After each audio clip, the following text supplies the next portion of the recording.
In this video, what we want to do is create an unlockable item.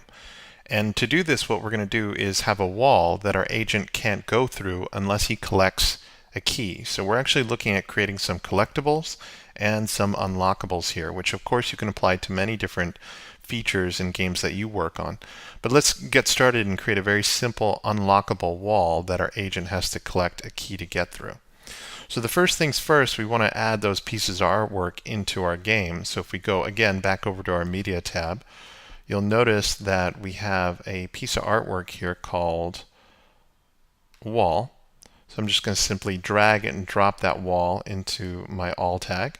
And we also have a piece of artwork called Key, which I will then drag and drop here as well.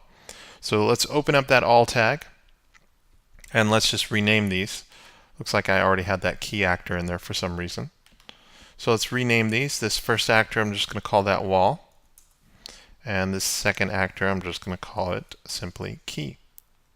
So now I can go ahead and drag my wall into my scene here. So I'll just drag it somewhere over here. This is where I'm going to place the wall anyways to prevent my hero from gaining access to this area of the level. But just so we can test things out and I don't have to travel throughout the whole level, I'll just go ahead and put my hero next to the wall. So as I always do, when I add in artwork, I like to test things right away. So let's go ahead and press that play button. You don't want to get too far along before you test things. And you can see right away we have a problem. We added in the wall right here, but if my hero travels around this area, we can see that there is no wall. So what happened to the wall? Well, if you've been paying attention to earlier videos, I told you how important it was to pay attention to the different layers that we've created. And if you add something to the wrong layer, for instance, the HUD layer that we created, you can lose these items. So I wanted to do that on purpose, just so that you don't freak out in case you start adding in artwork into your scene and it just disappears the way my wall did here.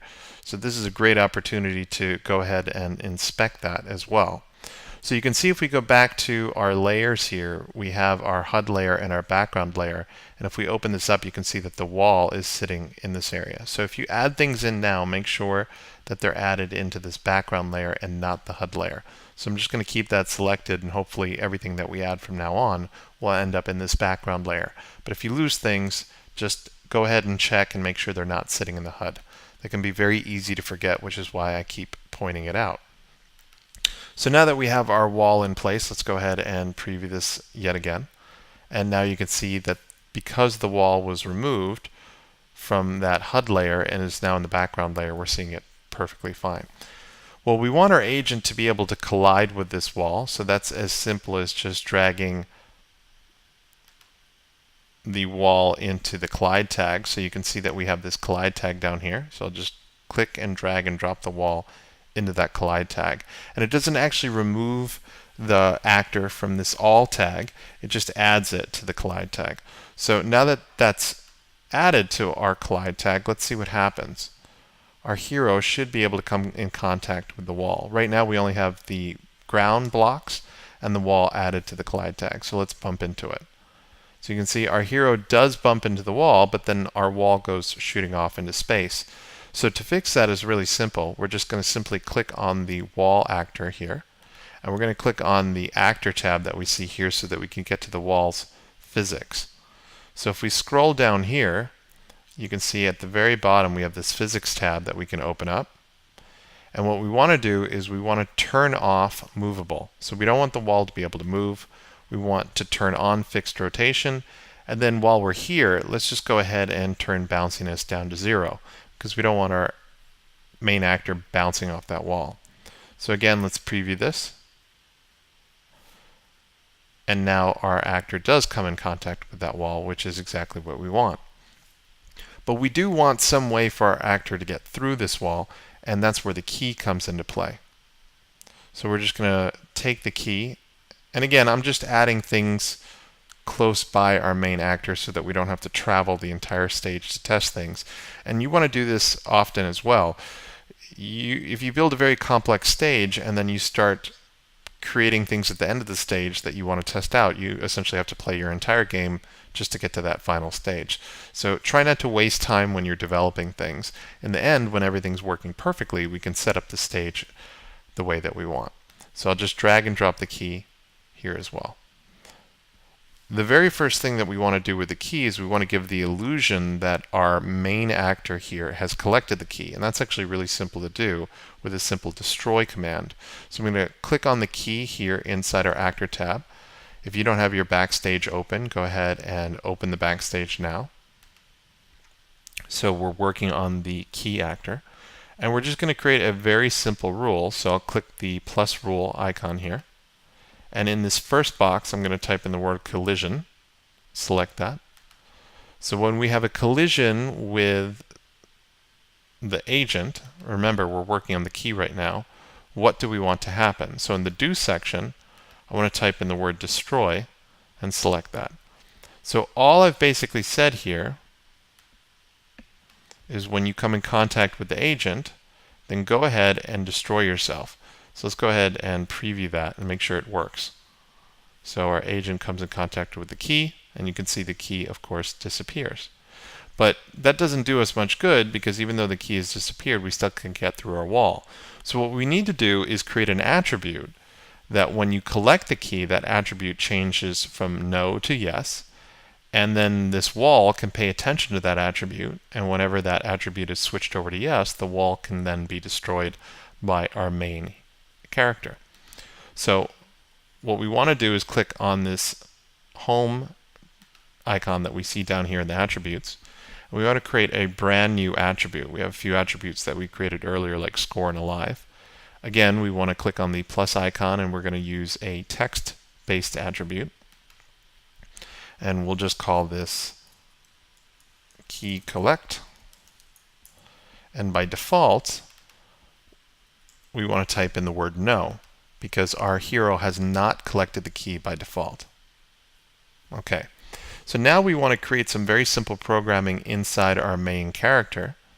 So we'll click on our agent, close down all these groups that we created earlier. And we want a very simple rule that says when you collide with the key, then we want to change this collect key from no to yes. So click the create rule icon. And again, we're going to type in the word collision and select that. And when our main actor collides with the key, then what do we want to happen? Well, we want to change an attribute. An attribute we want to change is the one we just created. So we'll start typing the word change attribute and select that from the list.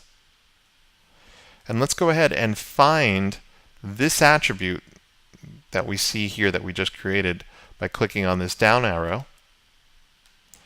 And that's going to be located in Attributes, Game. And if we scroll down, you can see Collect Keys there, so we'll double click on that. And when our agent comes in contact with the key, what do we want to change the collect key attribute from? So we want to change it from no to the word yes. So I'm just going to type in the word yes here. So very, very simple stuff. And then if I want, I can rename this.